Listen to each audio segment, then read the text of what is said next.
Hi students, in this video lecture we will go through bases, right? So bases are those chemical compounds that react with acids to give you salt and water. Okay, there are certain oxides and certain hydroxides which are considered as bases. Right? Oxides or hydroxides are bases which react with acids to give you salt and water only. Right? If you are getting any third product along with salt and water, then that compound would not be considered as a base. Right? Now let's see an example. We have magnesium hydroxide, which is a metallic hydroxide. It's a hydroxide. So by definition, if it's a base, it should react with acid to give you salt and water. Right? So it will react with acid and it will give you salt, magnesium chloride plus water. Right? Similarly, if we take, since we said that metallic oxides are also bases, so they should also react with acids to give you salt and water. This will also react with acid to give you salt and water. Right? So base, what is a base? Base is a metallic hydroxide. Base is a hydroxide or a metallic oxide which will react with acid. Right? This is acid to give you salt and water as the only product. Right? Now on the same line, we said it should give only salt and water and there should not be a third product. Right? So if we take PbO2, PbO2 is a metallic oxide, and here we said that bases are metallic oxides which react with acid to give you salt and water. Right? So if we look at the reaction of PbO2, it will react to give water plus chlorine gas. So lead oxide, which is a metallic oxide, reacts with hydrochloric acid, right, to give you salt, water and a gas chlorine. Right? So here instead of here in addition to salt and water, we are getting a third product as gas, chlorine gas. So this lead oxide is not a base, Why? Because by definition bases will react with acid to give you salt and water, but in this case base is reacting with acid to give chlorine gas as well. So PbO2 is not a base. Right? Now we'll talk about those bases which are soluble in water, because all bases are not soluble in water. Since we said what are bases, these are hydroxides. If we take example of ferric hydroxide is insoluble in water. Aluminium hydroxide is insoluble in water. Right? But bases like sodium hydroxide, potassium hydroxide, calcium hydroxide, all these bases are soluble in water. They will dissolve in water. So bases that gets dissolved in water, that are soluble in water, we call them as alkalis. Right? So bases soluble in water are alkalis. Remember the word alkalis. Right? Alkalis are water soluble bases. Example: sodium hydroxide, potassium hydroxide. These two are alkalis because they get dissolved in water. Right?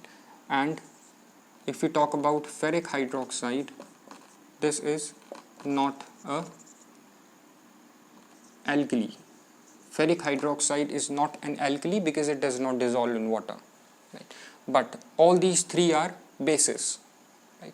So we say all these three are bases, but ferric hydroxide is not an alkali. Although ferric hydroxide is a base but is not an alkali. Right? So we generalize this term that all bases, all alkalis are bases. Since potassium hydroxide, sodium hydroxide, these are hydroxides, right? So these are bases. Although these are soluble in water, so because these are soluble in water, we call them as alkalis. Right? So these are bases as well as alkalis. So, and this one, ferric hydroxide, is a base but is not an alkali because it does not dissolve in water. So we say all alkalis are bases, but all bases are not alkalis. Right? This is important. Just remember this. That all alkalis are bases, but all bases are not alkalis. Right? So, water soluble bases that furnishes OH ions in solution. So these are soluble. We can take this down. All these notes. You can take down all the notes. You can pause the video and take down the notes. So we say that alkalis are soluble in water, like sodium hydroxide, potassium hydroxide. These are soluble in water. So when alkalis dissolve in water, they will form or they will furnish hydroxyl ions, right?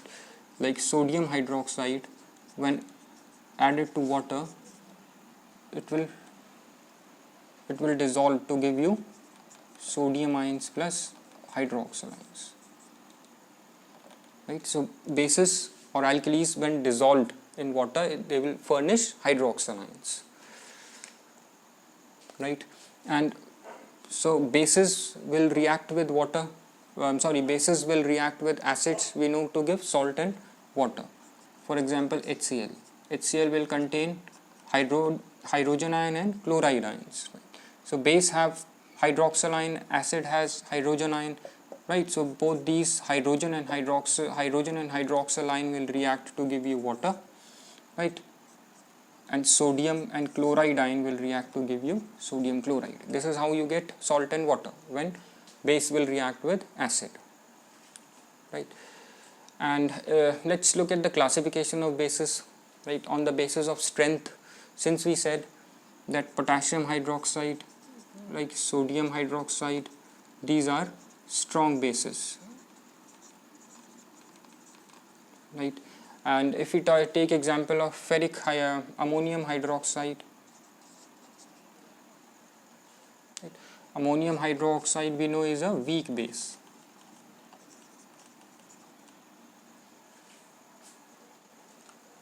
Right? So ammonium hydroxide is a weak base, potassium hydroxide, sodium hydroxide are strong bases.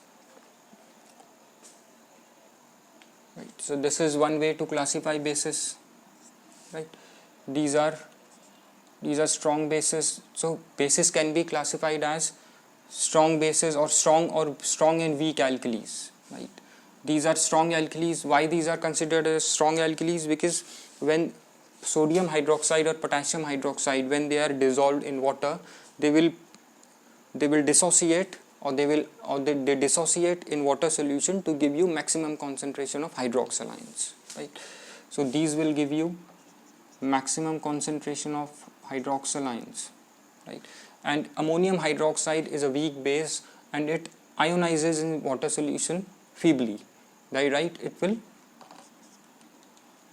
feebly ionize in water, right, to produce low concentration of OH ions, right. So now we know that strong base is something that when dissolved in water will give you maximum concentration of hydroxyl ions, because they will completely ionize in solution to give you maximum concentration of hydroxyl ions, whereas weak bases are those that ionizes in solution to give less concentration of hydroxyl ions, because they feebly ionizes in water and contains molecules as well as ions. And we write it as this. We have discussed this before also, that weak bases are those, we have studied weak acids before, like acetic acid, right, which feebly ionizes to give acetate and hydrogen ions, and hydrogen and acetate ions will react back to give you this molecules of acetic acid. Similarly, ammonium hydroxide is a weak base, it feebly ionizes to give ammonium ion and hydroxyl ion. Feebly ionizes, or what we say is all molecules of weak base or weak alkali does not dissociate to give hydroxyl ion and ammonium ion. right? And at the same time, this is a reversible reaction. This ammonium and hydroxyl ion will react to give you back ammonium hydroxide, right? So these are weak and strong bases. Now it can be classified based on the acidity of bases. Like we have studied basicity of acids, right? Now we have acidity of bases. On the basis of acidity of bases, like we have acidity on the basis of acidity of bases. By acidity of bases we mean the number of hydroxyl ions, since we said that bases in water will furnish hydroxyl ions, OH ions, right? So depending on the number of hydroxyl ions that one molecule of base will produce, right? These are classified into monoacidic base, diacidic base and triacidic base, right? I'll repeat. Since bases will produce or furnish hydroxyl ions in water, so depending on the number of hydroxyl ions we have monoacidic base, diacidic base and triacidic base. Let's take example of sodium hydroxide. Sodium hydroxide in water will give you sodium plus OH ion, one hydroxyl ion. So one molecule of sodium hydroxide will give one hydroxyl ion, so this is a monoacidic base. Similarly, if you take example of calcium hydroxide, it will give you calcium ions plus 2 OH ions. So since one molecule of calcium hydroxide is giving you 2 hydroxyl ions, right? So this is a diacidic base. Similarly, if we take example of ferric hydroxide, it will give you ferric ion plus 3 OH minus ions. Since it's giving you 3 OH ions, so this is triacidic base. So bases are classified into monoacidic, diacidic and triacidic based on the number of hydroxyl ions that it furnishes in water solution. So for water insoluble hydroxide, acidity is equal to the number of replaceable hydroxyl ions. So since ferric hydroxide we know is a insoluble base, so the acidity of this insoluble base would be equal to the number of replaceable hydroxyl ions. Replaceable hydroxyl ions means when it's dissolved in water, the number of hydroxyl ions that it will furnish. So here it is 3, so 3 is its acidity. Right, now let's look at the preparation of bases. Preparation of base, since we said at the beginning that metallic oxides or hydroxides are bases, right? So let's see how metallic oxides and hydroxides can be prepared. If we take, since sodium oxide is a base, right? So sodium will react with oxygen of air to give you sodium oxide. This is a base. So we say by the action of air, by the action of oxygen on metals, right? Oxygen react with metals to give you oxides which are bases, right? Similarly, water react with reactive metals like potassium and sodium to give you hydroxides, right? Sodium reacts with water to give you sodium hydroxide. Similarly, reactive metal like potassium will react with water to give you potassium hydroxide, right? So by the action of water on active metals, sodium, potassium, right? By the action of water on reactive metals, we get bases, right? So all these sodium hydroxide, potassium hydroxide, we know these are bases. And how did we get this?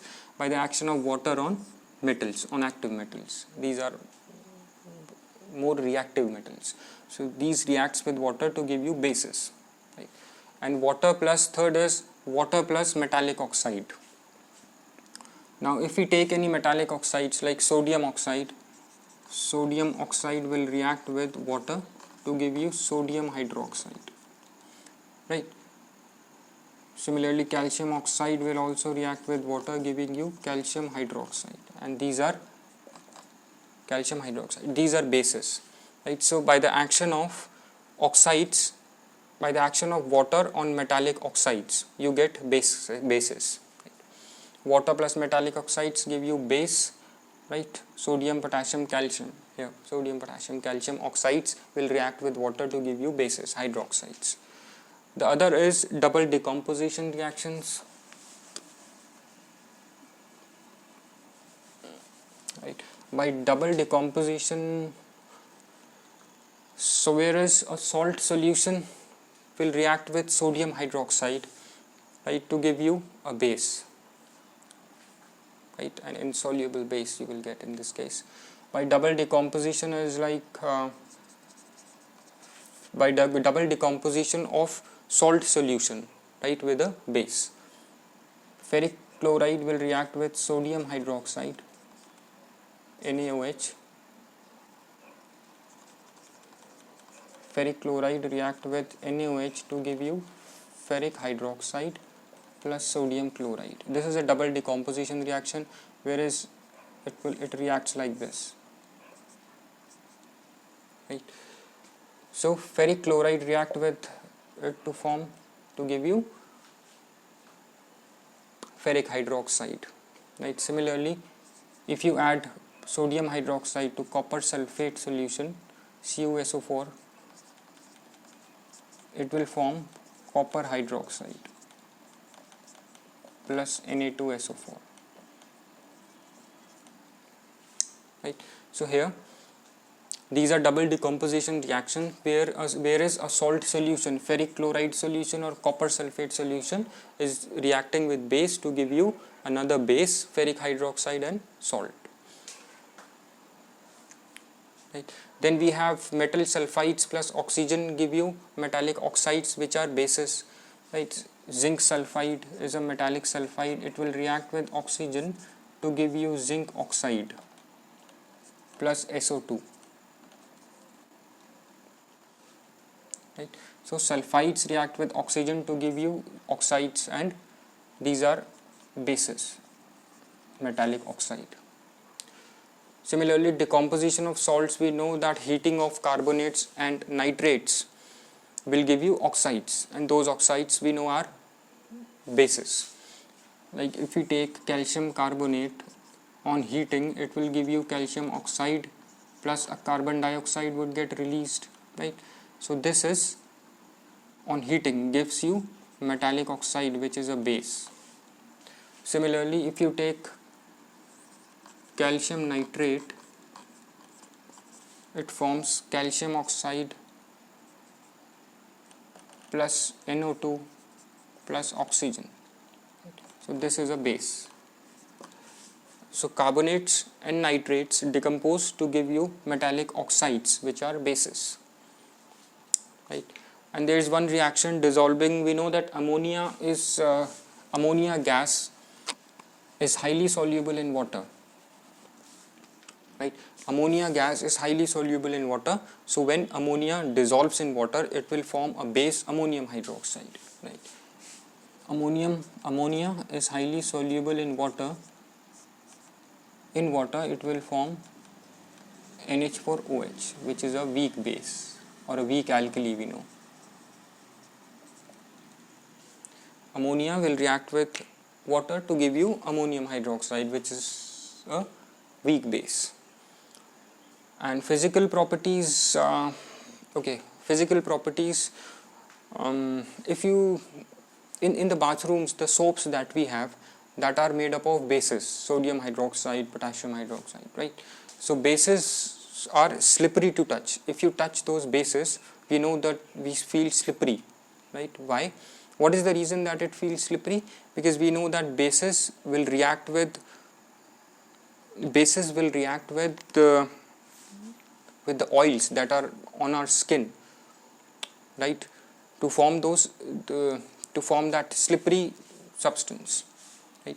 Sharp and bitter taste. Okay, if you talk about taste, it's bitter in taste. If you taste any soap, right, that is in your bathrooms or taste any soap, it will taste bitter because it contains bases, right? Sodium hydroxide, potassium hydroxide, that is why it tastes bitter. And color of indicators, and it has a soapy substance, soapy touch, right? Why it has a soapy touch? Because bases react with the oils that are in our skin. We know that our skin contains oil, so bases react with the oils that are present in our skin, right? And that is why we feel soapy. It feels soapy or slippery, right? And indicators, red litmus, red litmus, bases will turn red litmus blue, right? And to methyl orange,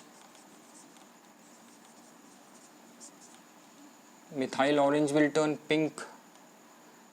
If I'm not sure, methyl orange will turn yellow. Sorry, methyl orange will turn yellow, right? And phenolphthalein we know is colorless, and phenolphthalein will turn into pink color, right? So when a base is treated with phenolphthalein, right, if you put a drop of base in phenolphthalein will turn from colorless to pink, right? So colorless to, it will turn pink. So methyl orange will turn yellow with bases, phenolphthalein will turn pink, and red litmus will turn blue, right, in case of bases, right? And these are strong electrolytes. We know that bases, sodium hydroxide, potassium hydroxide, all these are strong electrolytes. Why?